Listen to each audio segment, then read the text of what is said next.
کہ انسان پر، کس پر بولیے، انسان پر ایک زمانہ ایسا بھی گزر چکا ہے، انسان پر ایک عرصہ حیات، ایک زمانہ انسان پر ایسا بھی گزر چکا ہے، کیسا؟ لم یکن شیئا مذکورا، کہ جب وہ کوئی شیء مذکور نہ تھا، یعنی اس کا کوئی ذکر نہ تھا، اس کا کوئی ذکر نہ تھا۔ اب جو توجہ طلب بات ہے وہ یہ کہ اللہ پاک نے یہ نہیں فرمایا کہ انسان سے پہلے ایک زمانہ ایسا گزر چکا ہے کہ کوئی بھی قابل ذکر نہ تھا، یوں بات نہیں کی، فرمایا کہ انسان پر ایک زمانہ ایسا گزر چکا ہے، جس کا مطلب ہے کہ انسان تھا، انسان تھا، تبھی تو وہ زمانہ اس پر گزرا ہے۔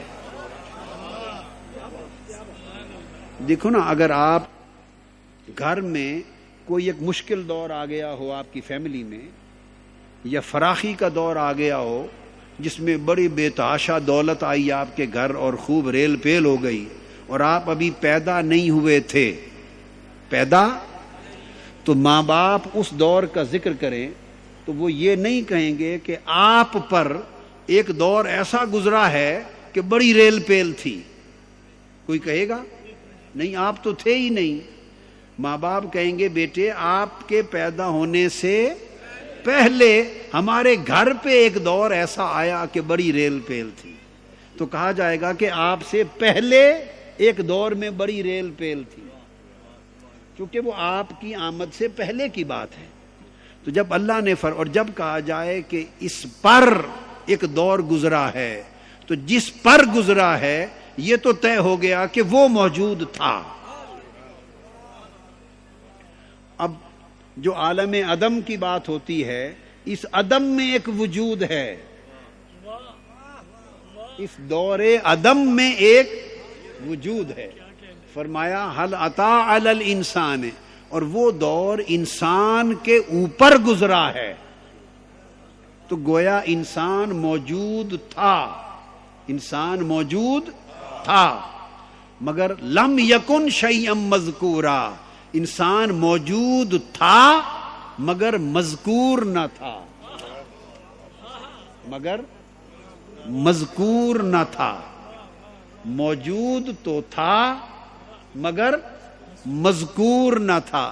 مذکور کہتے ہیں جس کا ذکر ہو، جس کا ذکر ہو اسے مذکور کہتے ہیں۔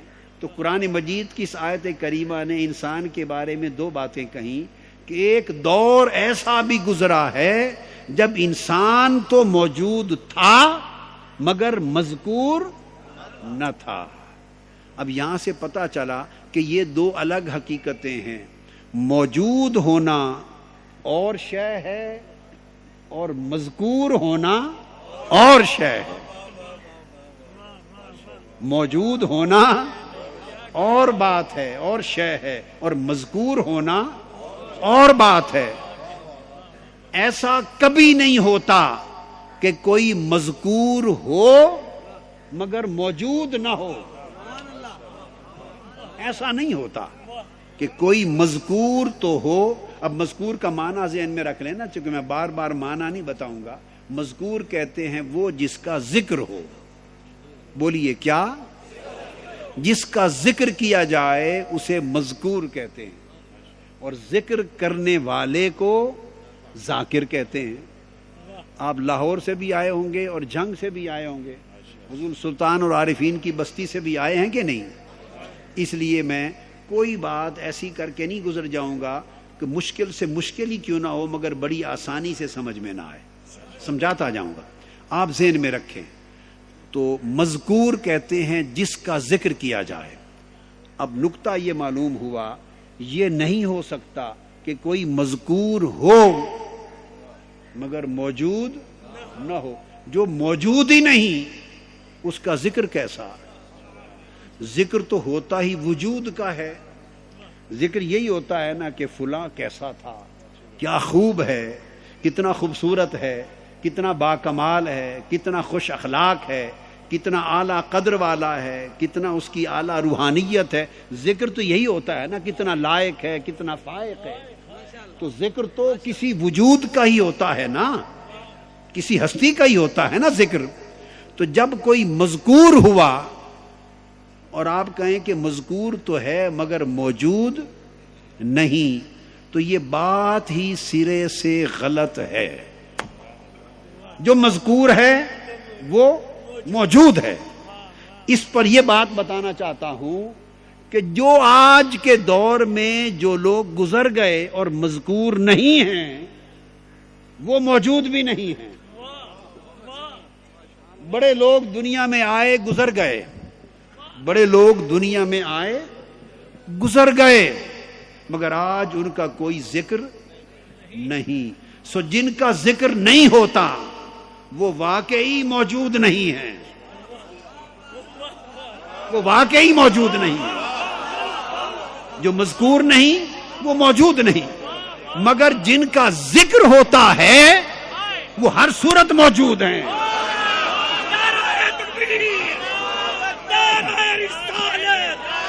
سو جن کا ذکر ہوتا ہے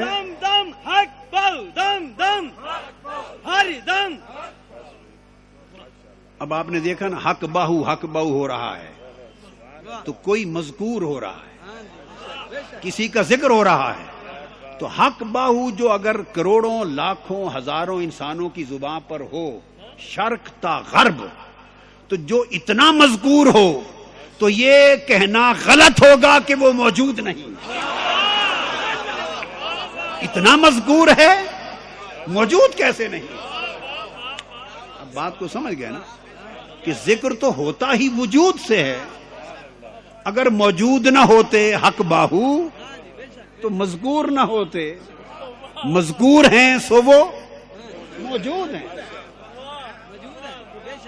اب بات کو سمجھ گئے نا. یہاں ضمناً بات کو روک کر موضوع آگے بڑھنے کی بجائے اس نقطے کی ایک قرآنی وضاحت کر دوں. کیا کر دوں؟ قرآن سے وضاحت کر دوں اسی نقطے کی. اب تک تو جو بات کہی وہ تو وہ فہم تھا جو آقا کے نالین پاک کی خیرات سے ملا، جو حضور کی خیرات سے سمجھا تو میں نے بیان کیا. اب اس کی تائید قرآن سے ہو جائے تو بات پختہ ہو جائے گی. میرے فہم کی بات رہے تو کچی ہوگی، کوئی رد بھی کر دے تو کوئی بات نہیں. میرے فہم کی بات جو ہوگی نا ناقص بات ہے، جب قرآن کی تائید ہو گئی تو پختہ ہو جائے گی. تو میں نے کہا جب کوئی مذکور ہوا تو اس کا مطلب ہے وہ موجود ہوا. اب یہ فلسفہ کیا ہے؟ قرآن مجید میں ہے. اللہ پاک نے فرمایا فَاذْكُرُونِي أَذْكُرْكُمْ، تم میرا ذکر کرو میں تمہارا ذکر کروں گا. تم میرا ذکر کرو.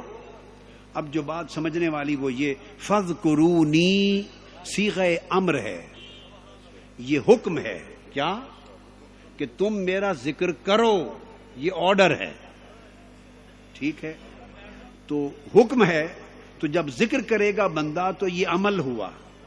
جب بندہ اللہ کا ذکر کرے گا تو یہ عمل ہوا. اللہ پاک نے جواب میں فرمایا اذکرکم، پھر اس کے صلے میں، اس کے اجر میں تمہارا ذکر کروں گا. تو اللہ پاک نے فرمایا کہ ذکر والوں کو ایک خاص رشتہ نصیب ہو جاتا ہے کہ ذکر کرنے والے کا مذکور اللہ ہوتا ہے اور اللہ کا مذکور ذاکر ہوتا ہے. بندے نے ذکر کیا تو اللہ مذکور ہوا. تو جب اللہ نے اذکرکم، میں تمہارا ذکر کروں گا، تو بندہ کیا ہوا؟ بولیے نا. جب بندے نے، تو بندے کا نام تھا سلطان باہو. ایک بندہ تھا، ایک بندہ تھا، اس کا نام تھا سلطان باہو. وہ ساری زندگی دن کو بھی رات کو بھی گھر میں بھی کھیتوں میں بھی اللہ اللہ کرتا تھا. ساری زندگی کیا اللہ اللہ کرتا تھا. اور اللہ اللہ کرنا اس بندے کا ایسا تھا، آپ کے اور میرے جیسا نہیں تھا. اندھیری رات میں ایک بارات گزر رہی تھی. اس بارات نے جانا تھا احمد پور سیال. وہ راستہ بھول گئی، آندھی تھی. اس نے کہا اس کھیت سے اللہ اللہ کی آواز آ رہی ہے، کوئی اللہ کا بندہ اللہ کا ذکر کر رہا ہے، تو چلو اس سے راستہ پوچھ لو. وہ دولہے والے بارات والے اس بندے کے پاس آ گئے جس بندے کا نام باہو تھا. کیا نام تھا؟ باہو. یہ فارسی کی ترکیب ہے، فارسی کی. باہو، با کا مطلب ہے ساتھ، ہو کا مطلب ہے وہ. باہو کا معنی ہے اس کے ساتھ. تھا وہ بندہ پر رہتا اس کے ساتھ، اس لیے وہ باہو تھا. اس لیے وہ باہو تھا بندہ پر تھا ہو کے ساتھ. اور ایسا بندہ پیدا جس ماں کے پیٹ سے ہوا وہ نری راستی تھی. وہ نری راستی تھی، حق ہی حق تھی. تو راستی کا پیٹ ہو تو باہو بندہ پیدا ہو.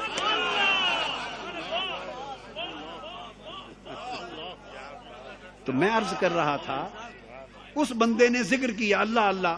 تو بارات آ پہنچی. اس نے کہا اللہ کے بندے، ہم نے احمد پور سیال جانا ہے، ہمیں راستہ دکھا دیں، راستہ بھول گئے ہیں. اور اللہ کے بندوں کی پہچان ہی یہ ہے کہ بھولوں کو راستہ دکھائیں. وہ اللہ کا راستہ دکھاتے ہیں. اللہ کا بندہ اللہ کا راستہ دکھاتا ہے، اپنا راستہ نہیں دکھاتا. ہم جو سب کچھ کر کے اللہ کے بندے نہیں رہے، وجہ یہ ہے کہ ہم اپنا راستہ دکھاتے ہیں، مولا کا نہیں دکھاتے. یہ فرق ہے ہم میں اور ان میں. اللہ کا راستہ دکھاتے ہیں. ہم راستہ بھول گئے، ہمیں احمد پور سیال کا راستہ دکھا دیں. فرمایا بارات کو میرے پیچھے لگا دو.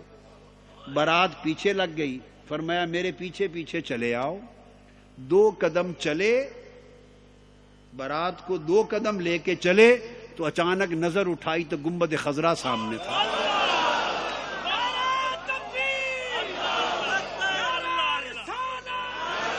2 قدم چلے تو وہ جو اللہ کا بندہ تھا،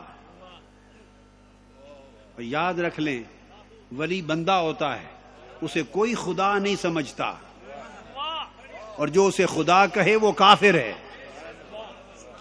جو خدا کہے وہ کافر ہے، اور جو خدا سے جدا کہے وہ گمراہ ہے. یہ بیچ بیچ کی بات ہے، یہ بات بیچ بیچ میں ہے. جو خدا کہے وہ کافر ہے، جو خدا سے جدا کہے وہ گمراہ ہے. بلکہ ایک اعتبار سے وہ بھی کافر ہے، کیونکہ قرآن کہتا ہے نحن اقرب الیہ من حبل الورید، ہم اس کی شہرب کے بھی قریب ہیں. تو پھر کیسے جدا ہوا؟ شہرک کے بھی قریب ہیں. تو سامنے گنبد خضرا دکھا دیا. اب وہ تھے باراتی، کوئی سمن آباد سے آیا، کوئی ٹھینگ موڑ سے آیا، کوئی ملتان روڈ سے آیا، کوئی جنگ سے، کوئی گڑھ مہاراجہ سے. باراتی تھے. وہ تو گئے تھے دلہن کی تلاش میں. وہ تو گئے تھے، وہ جو سامنے آ گیا اس کی تو تلاش میں نکلے ہی نہیں تھے. وہ تو گئے تھے دلہن کو لینے، اور پھنس گئے اس بندے کے پاس. جب گنبد خضرا دیکھا تو وہ کہنے لگے حضرت آپ یہاں کہاں لائے؟ ہم تو احمد پور سیال جانا چاہتے ہیں. انہوں نے بارات کی طرف منہ کر لیا، اس بندے نے، باہو نے، اور کہا میں تو صرف ایک ہی احمد پور کو جانتا ہوں. اس لیے وہ فرماتے ہیں نا طالب بیا طالب بیا طالب بیا تارسانم روز اول با خدا. 2 قدم اٹھ فرمایا میں تو ایک ہی اسی احمد پور کو جانتا ہوں. تو اللہ والے ایک ہی احمد پور کو جانتے ہیں. اور جب اس کو جان لیتے ہیں باقی سب کو بھلا دیتے ہیں، باقی سب کو بھلا دیتے ہیں۔ وہ بندہ عمر بھر جو ذکر کرتا رہا، اللہ اللہ اللہ، عمر بھر ذکر کرتا رہا حتیٰ کہ وفات آ گئی، ذکر کرتا رہا اللہ اللہ اللہ اللہ، تو ذکر کرتے کرتے بولیے وفات آ گئی۔ یہ بات بڑی خاص کہہ رہا ہوں، اور یہ تفسیروں میں نہیں ہے، یہ تفسیر کی کتابوں میں کسی بھی تفسیر کی کتاب میں نہیں ملے گی، یہ صرف قرآن میں ہی ہے جو بتا رہا ہوں۔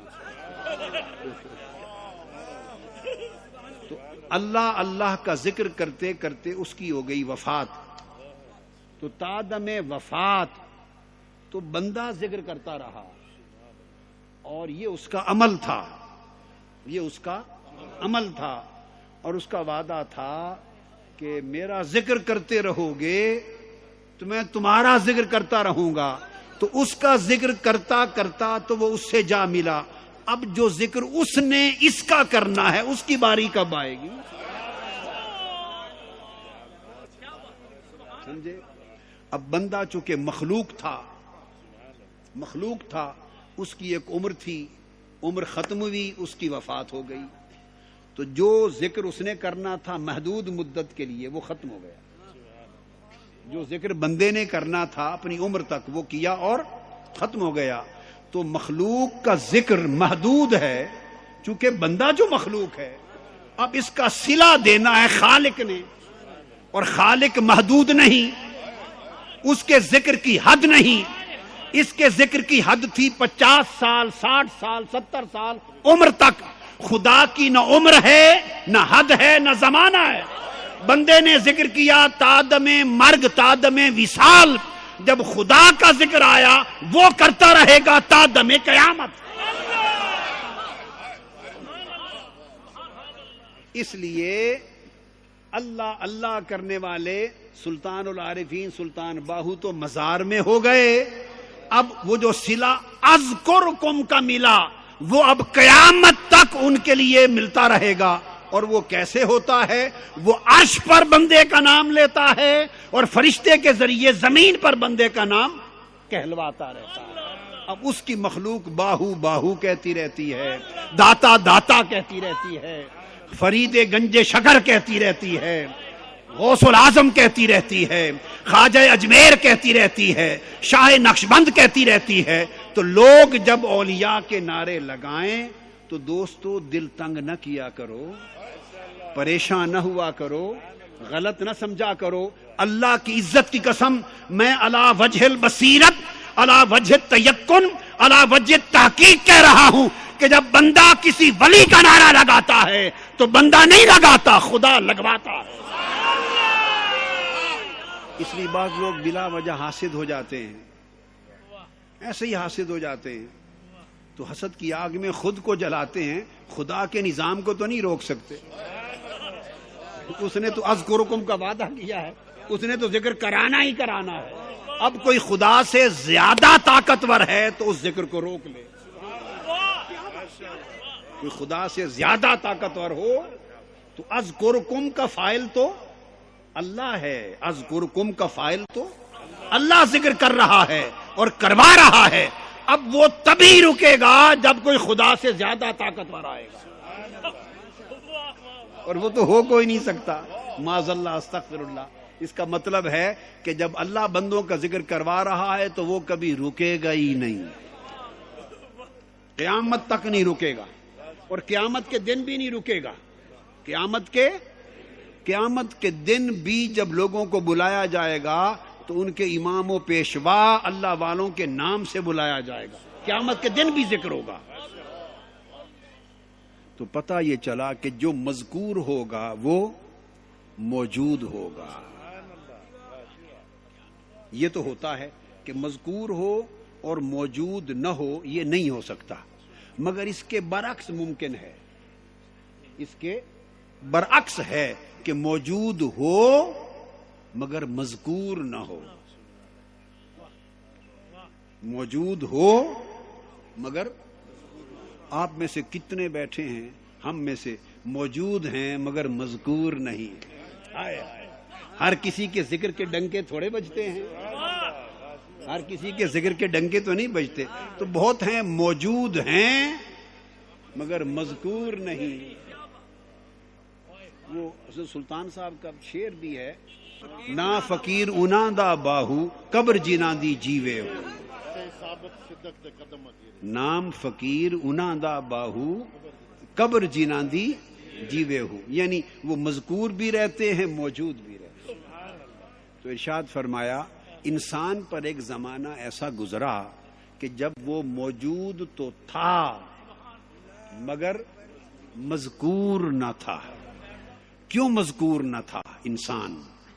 تو پتہ چلا انسان موجود تھا مگر لم یکن شیئا مذکورا، شیء مذکور نہ تھا. شے تھا مگر مذکور نہ تھا. اور شے پتہ ہے کسے کہتے ہیں؟ شیئن. کیا؟ لم یکن شیئا مذکورا. شیئن یہ شاء یشاء سے ہے. کس سے؟ شاء یشاء. آپ کہتے ہیں ماشاء اللہ، کہتے ان اللہ یرزق من یشاء بغیر حساب. اللہ جسے چاہتا ہے بغیر حساب کے دیتا ہے. ما شاء اللہ، جو اللہ چاہے. شاء یشاء کا معنی ہوتا ہے چاہنا. کیا؟ چاہنا. شاء کا معنی ہے اس نے چاہا. اہل علم نوٹ کر لیں، اور جو میرے جیسے سادہ ہیں وہ ویسے ہی حفظ کر لیں. شاء کا معنی اس نے چاہا. یشاء کا معنی ہے وہ چاہتا ہے. تو یہ معنی ہوا چاہنا. تو شیئن کا معنی کیا ہوا؟ شیئن کا معنی ہے چاہت. جسے چاہا گیا اس کو شے کہتے ہیں. جس کو چاہا گیا اسے شے کہتے ہیں. تو شے کا معنی ہے جسے چاہا گیا. اب آ جائیے آیت پر. لم یکن شیئا مذکورا، انسان موجود تھا. ولم یکن شیئا مذکورا، مذکور تو نہ تھا مگر چاہا گیا تھا. وہی تو چاہت تھی خدا کی. وہ چاہت تھا، اسے چاہا گیا، موجود تھا پر مذکور نہ تھا. مذکور کیوں نہ تھا؟ مذکور کے لیے شرط ہے کہ وہ ظاہر ہو. اب آگے چل رہے ہیں. ذکر کے لیے شرط ہے کہ پہلے ظہور ہو. کیا؟ جب کوئی چیز ظاہر ہی نہیں تو اس کا ذکر کیسے ہوگا؟ بولیے. کوئی چیز آپ پر ظاہر ہی نہ ہو اور مستور ہو، چھپی ہوئی ہو، اس کا ذکر کریں گے؟ ذکر تو ہوتا ہی ظہور سے ہے. جتنا ظاہر ہوا اتنا ذکر ہوا، اور جیسا ظاہر ہوا ویسا ہی ذکر ہوا. تو ذاکر ذکر تب ہوتا ہے، مذکور تب ہوتا ہے جب کوئی شے ظاہر ہوتی ہے. اور جب کوئی مستور ہوتا ہے، مستور کہتے ہیں پردے میں چھپا ہوا. پردے میں چھپا، اس کو کہتے ہیں مستور. جب کوئی مستور ہوتا ہے اس لیے مذکور نہیں ہوتا. چونکہ ظاہر نہیں تو ذکر کون کرے؟ اب ایک بات جو بڑی توجہ والی اور بڑی باریک اور لطیف ہے مگر سمجھ آسانی سے آ جائے گی. تو اللہ نے فرمایا کہ ایک زمانہ انسان پر ایسا گزرا کہ جب وہ شیء مذکور، وہ تھا مگر مذکور نہ تھا.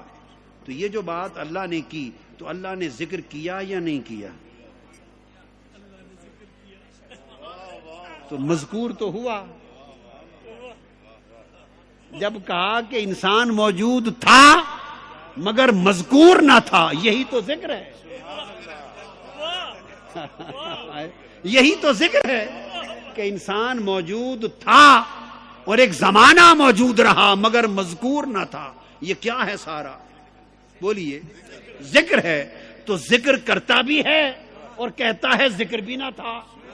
اس کا مطلب یہ ہوا کہ جب مستور تھا تو وہ مذکور خدا تھا، اس کا ذکر صرف خدا کرتا تھا.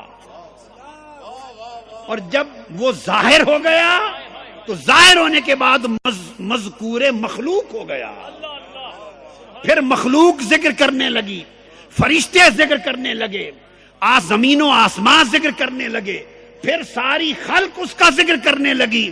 جب خلق پر ظاہر ہو گیا تو مذکور خلق بن گیا, یعنی مخلوق ذکر کرنے لگی. جب مستور تھا تو مخلوق کا مذکور نہ تھا, پھر یا وہ تھا یا خدا تھا. جب مستور تھا تو مذکور خدا تھا, جب ظاہر ہوا تو مذکور خلق ہو گیا. اب آپ سمجھے بات کو. اب اللہ پاک نے اس کو جو ظہور ہے, ظہور یہ 5 مرحلوں سے اس کے ظہور کو گزارا. تو سب سے پہلے وہ مستور تھا تو عالم احدیت میں تھا, عالم احدیت میں تھا. تو عالم احدیت میں جب تھا تو وہ عالم انسان کی پرورش گاہ تھی.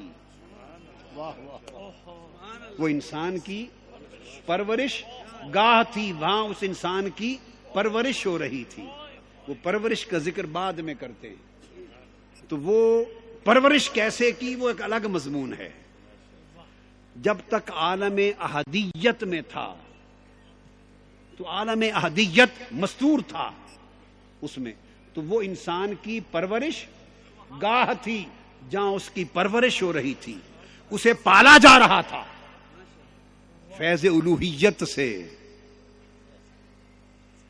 بحر ذات سے, بحر صفات سے. جام بھر بھر کے پلائے جا رہے تھے, کبھی جام محبت, کبھی جام شوق, کبھی جام قرب, کبھی جام معرفت. یہ جاموں پہ جام پلائے جاتے اور پرورش کی جاتی تھی, پالا جا رہا تھا. کبھی ذات کے فیض سے, کبھی صفات کے فیض سے. تو عالم احدیت انسان کی پرورش گاہ تھی. پھر جب پہلی مرتبہ اس کو ظہور بخشا تو اس کو ظہور بخشا روح کی شکل میں. ہم واقف ہیں عالم ارواح سے, بلکہ ہم واقف ہیں جب ماں کے پیٹ سے برآمد ہوتا ہے. ہماری واقفیت تب سے شروع ہوتی ہے. آپ سمجھ گئے نا کہ پیدا ہوا نا بچہ تو ہم نے سمجھا اب انسان آ گیا. بس اس مغالطے کو دور کر لیں. پیدائش کے وقت بچہ آتا ہے, بچہ پیدا ہوتا ہے, انسان نہیں پیدا ہوتا. انسان تو بہت زمانوں پہلے سے پیدا ہو چکا. انسان تو پیدا ہو چکا بڑی مدتیں پہلے, اس وقت جب وقت بھی نہ تھا, اس زمانے میں جب زمانہ نہ تھا, اس عالم سے جب عالم نہ تھے. انسان تو تب سے ہے. حل اتی علی الانسان حین من الدہر. تو یہ جو گھروں میں ماں باپ کے ہاں آتا ہے یہ تو بچہ پیدا ہوتا ہے. تو جس طرح پیدائش انسان کی ابتدا نہیں ہے, اسی طرح موت انسان کی انتہا نہیں ہے. یہ جو ہم اس مغالطے میں پڑے پھرتے ہیں, عالم لوگ بھی, مبلغ لوگ بھی, امام لوگ, واعظ لوگ, خطیب لوگ, دنیا اس مغالطے میں پڑی پھرتی ہے کہ وفات ہو گئی تو کیا جی مر گیا, اور مر گیا, فوت ہو گیا, ختم ہو گیا. ہم سمجھتے ہیں کہ موت سے اختتام ہو گیا. یہ بہت بڑی جہالت ہے, اس کو درست کر لیں, اس مغالطے کو دور کر لیں. مغالطے کو, اس سے بڑی جہالت ہی نہیں. موت قطعاً انسان کا خاتمہ نہیں ہے. ہاں, جو انسان ہی نہیں اس کا خاتمہ ہے. جو انسان نہیں بن سکا, جو انسان نہیں بن سکا اس کا خاتمہ ہے. اور جو انسان ہو گیا اس کا انتقال ہے. اس کا انتقال کہتے ہیں ٹرانسفر کو. اس کی اب پوسٹنگ اگلے اسٹیشن پر ہو گئی ہے, اس کا انتقال ہے. آپ کہتے ہیں نا انتقال ہو گیا فلاں کا. انتقال کا کیا معنی ہے؟ نقل سے ہے, ٹرانسفر ہو گئی. آپ کی ٹرانسفر نہیں ہوتی لاہور سے راول پنڈی تو آپ مر جاتے ہیں, ختم ہو جاتے ہیں. پنڈی سے کراچی ہو جاتی ہے، کوئٹہ ہو جاتی ہے، تو ٹرانسفر ہوتی ہے. ٹرانسفر بھائی ایک اسٹیشن سے دوسرے اسٹیشن پر تکرری ہوتی ہے. موت ایک ٹرانسفر ہے، عالم دنیا کے اسٹیشن سے عالم برزخ کے اسٹیشن پر تکرری ہو گئی. اب اگلے اسٹیشن پہ چلے گئے، اب اگلے اسٹیشن پہ چلے گئے. پہلے جب تک یہاں تھے یہاں والے ملتے تھے، اب اگلے برزخ کے اسٹیشن پہ رہتا ہے. کوئی جا سکے تو آج بھی دیکھ لے، مگر اس سے وہاں والے ملتے ہیں. میں یہ عرض کر رہا تھا کہ موت اسی طرح انسان کی انتہا نہیں ہے جیسے پیدائش انسان کی ابتدا نہیں ہے. نہ پیدائش کے وقت انسان شروع ہوتا ہے، وہ پہلے سے شروع ہے، اور نہ موت کے وقت انسان ختم ہوتا ہے. یہ تو اسٹیشن در اسٹیشن انتقال ہے، ارتحال ہے، رحلت ہے. کہتے ہیں نا ریل. آپ دیکھیں جتنے لفظ بولے جاتے ہیں، کیا میں آپ کو علمی نکتے کی بات بتا دوں، آپ 10 لفظ جمع کر لیں کاغذ پر جو کسی کی وفات کے لیے بولے جاتے ہیں نا، جو بولے جاتے ہیں سارے کاغذ پہ لکھ لیں، ان میں سے ایک کا معنی بھی علمی اصطلاح میں ختم ہو جانا نہیں ہے. نہ موت کا معنی ختم ہونا ہے. اب میں علم لغت کی بات کر رہا ہوں. دنیا کی کل کتب لغت اٹھا لیں، قرآن اٹھا لیں، حدیث اٹھا لیں، کتب لغت اٹھا لیں، موت کا معنی خاتمہ نہیں ہے. اصل لغوی معنی کیا؟ وفات کا معنی بھی کہتے ہیں نا وفات پا گئے، وفات کا معنی خاتمہ نہیں ہے، بلکہ معنی ہے پورا ہو جانا، یعنی اب پورے ہو گئے. جو زمانہ یہاں کا تھا پورا ہو گیا، خاتمہ نہیں ہے. یا آپ کہتے ہیں موت، یا کہتے ہیں وفات، یا کہتے ہیں وصال، یا کہتے ہیں انتقال، یا کہتے ہیں رحلت. کتنے لفظ بولتے ہیں، ان میں سے ایک کا لفظ کا معنی بھی خاتمہ نہیں ہے. تو خاتمہ کہاں سے نکالے پھرتے ہیں؟ ہم نے اپنا ہی خاتمہ کر رکھا ہے. خاتمہ آ کہاں سے گیا؟ جب خدا ختم نہیں کر رہا تو آپ کیوں خاتمے کے پیچھے پڑ گئے؟ آپ سمجھ گئے نا؟ تو اللہ رب العزت نے اس کو انتقال کیا ہے.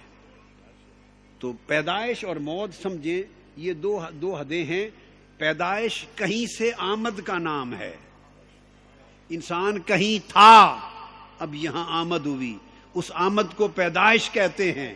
اب انسان یہاں تھا، آگے رخصتی ہو گئی، تو موت رخصتی کا نام ہے. اور دلہنوں کی رخصتی ہوتی رہتی ہے، دلہنوں کی رخصتی ہوتی رہتی ہے، دلہنوں کی رخصتی ہوتی رہتی ہے.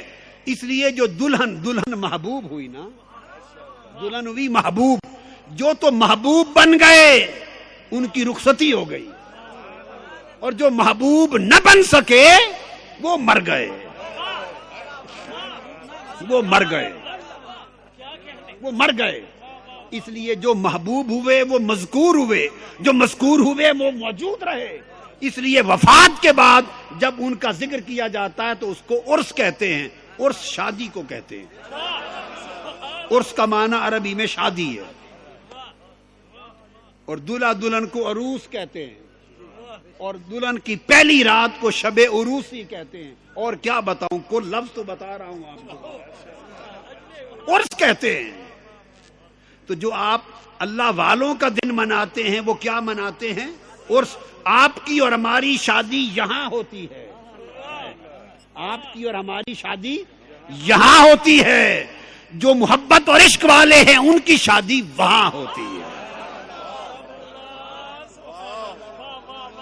وہاں ہوتی ہے. جس دن ملاقات ہوتی ہے، جس شام کو ملاقات ہوتی ہے، جس شام کو ملاقات ہوتی ہے، ان کی ملاقات وہاں ہے.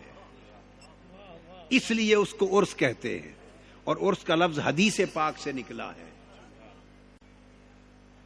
عرس کا لفظ کہ جب پھر اللہ والا کو لٹاتے ہیں اور اس کو خوشخبری مل جاتی ہے تو فرشتے کہتے ہیں اب آرام کی نیند سو جا، باقی مر جاتے ہیں، باقی مر جاتے ہیں. اور اللہ والے کو ملائکہ کہتے ہیں سو جا جیسے پہلی رات کی دلہن سوتی ہے، نم کا نومت العروس. کیا کہتے ہیں؟ نم کا نومت العروس. یہ حدیث پاک ہے. صحاح ستہ، بخاری مسلم اٹھا کے دیکھیے، ترمذی اٹھا کے دیکھیے. فرماتا جاتا ہے کہ اس طرح سو جا جیسے پہلی رات کی دلہن سوتی ہے. اور آگے فرمایا اور اس دلہن کو سوائے اس کے دوست کے کوئی اٹھاتا نہیں، ایسے سو جا.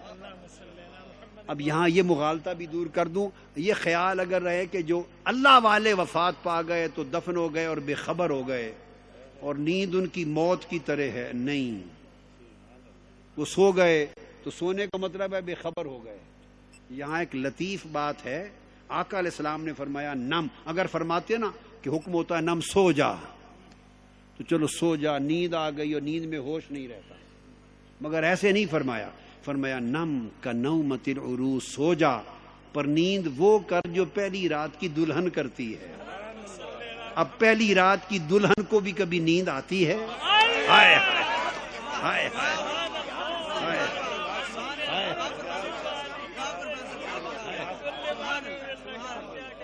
ارے دلہن کو، پہلی رات کی دلہن کو نیند آتی ہے؟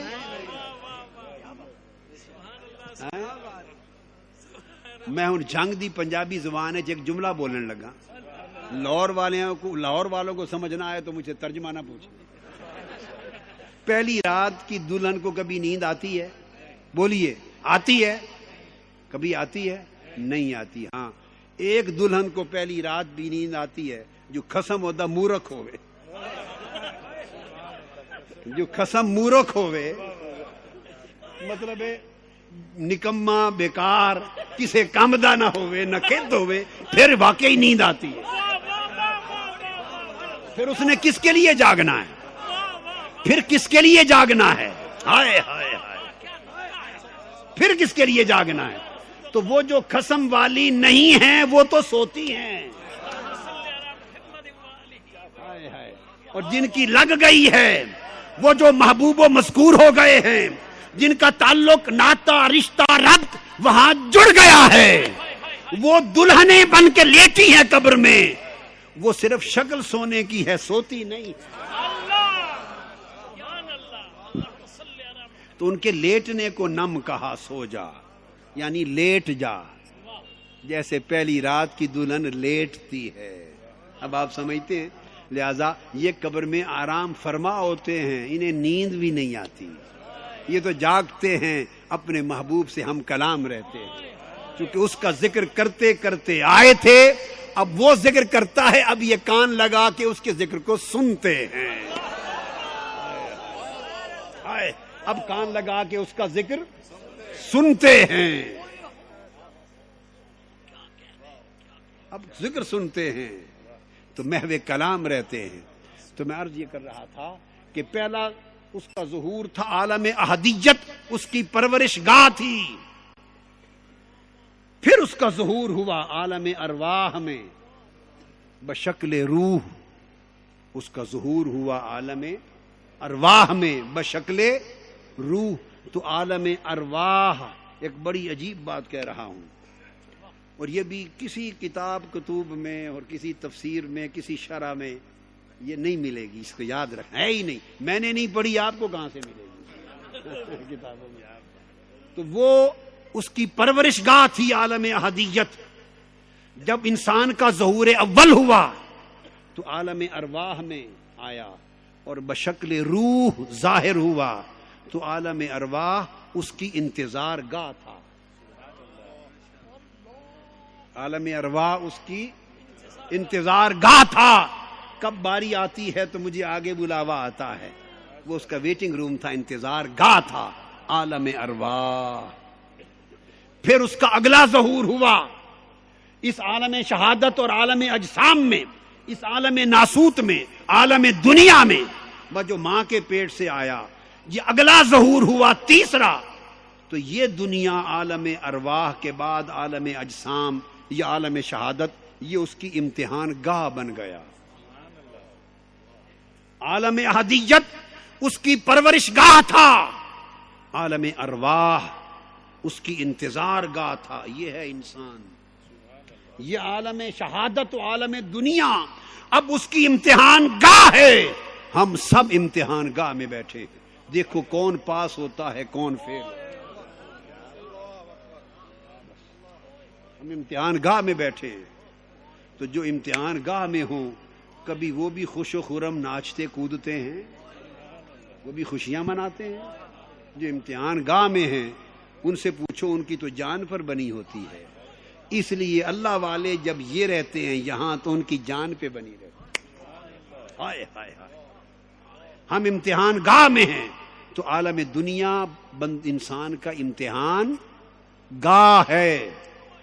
پھر جب وفات ہوتی ہے تو یہ اگلا ظہور ہے. وفات کے بعد پھر اگلا جو عالم برزخ و قیامت, برزخ اور قیامت تک, یہ جو اگلا عالم برزخ و قیامت ہے یہ اس کی نتیجہ گاہ ہے.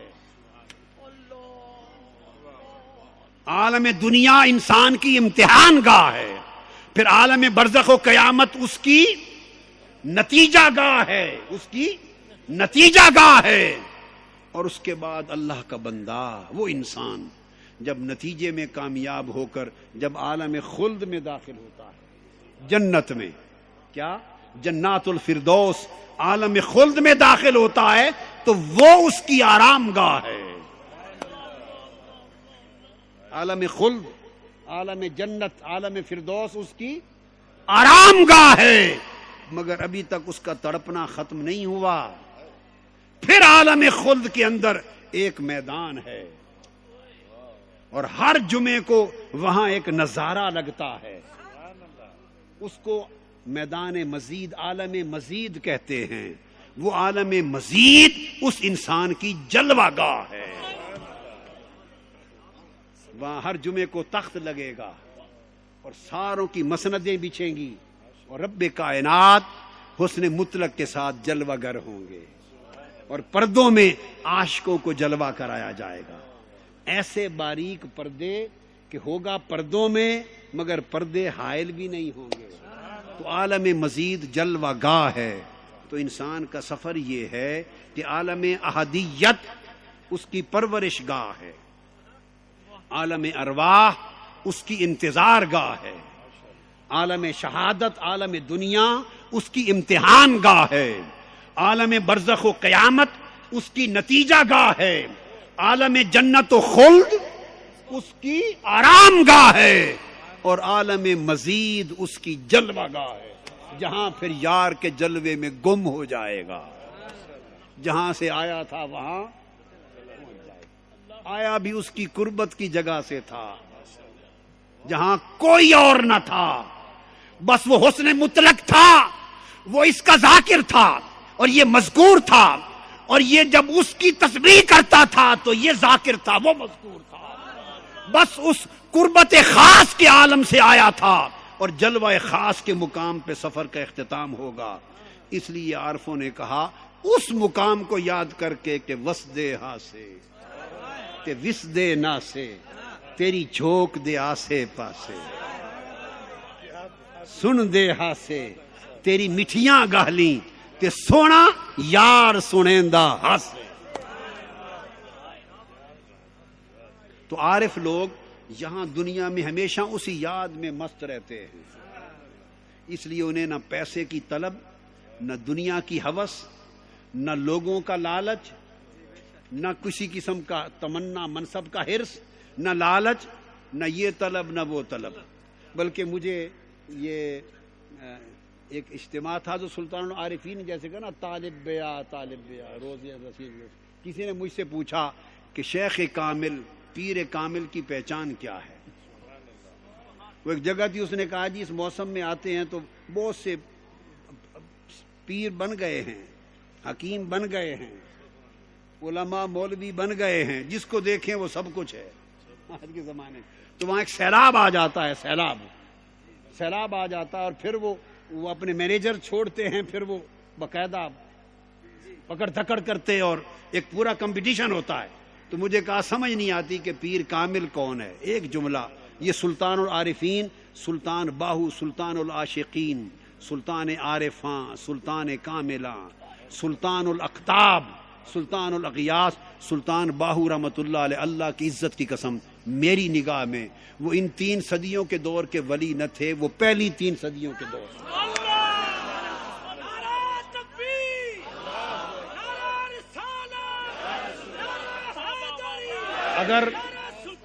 اگر یہ ان کی ولادت و وفات کا زمانہ، یہ جو مدت زمانی، یہ میرا وجدان ہے، میں نے بڑی زندگی ان کے قدموں میں گزاری ہے، جنگ میں بچپن سارا، عشاء سے فجر تک ساری رات ان کی قبر انور کے پائنتی بیٹھ کے فجر تک جاگ کے گزاری ہے، بچپن گزارا سارا۔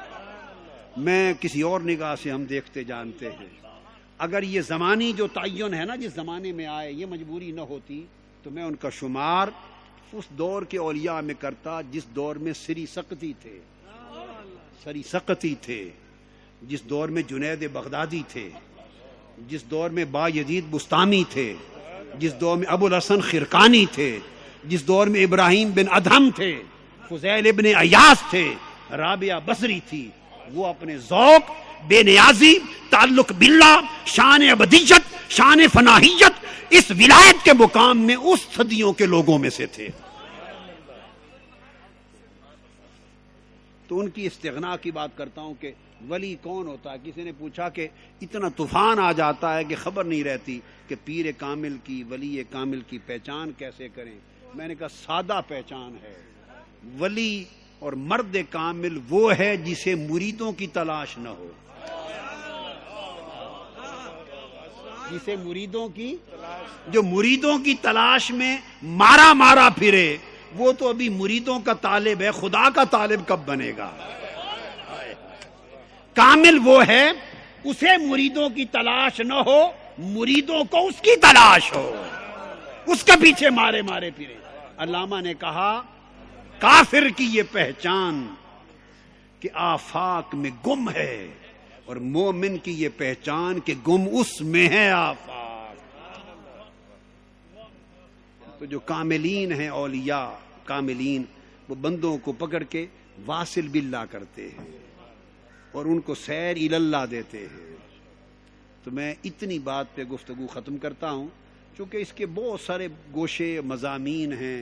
وہ میں نے کہا نا کہ پھر وہ عالم احدیت میں جب مستور تھا تو مستور ہونے کے دور میں پرورش کیسی، پھر ایک نئے مضمون ہے کافی۔ آج کی مجلس کے لیے جتنی باتیں ہو گئیں یہ بہت ہیں۔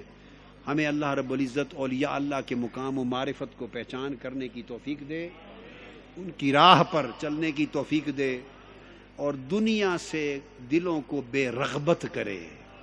میری دعا اس مجلس میں یہ ہے اللہ والوں کی کہ اللہ دنیا سے ہمارے دلوں کو بے رغبت کرے اور اپنے حبیب کی رغبت و چاہت ہمارے دلوں میں بھر دے۔ اگر آخرت کی طرف رغبت اور مولا کی چاہت آ جائے تو آپ اس راہ پر طریق پر چل گئے۔ وما علینا الا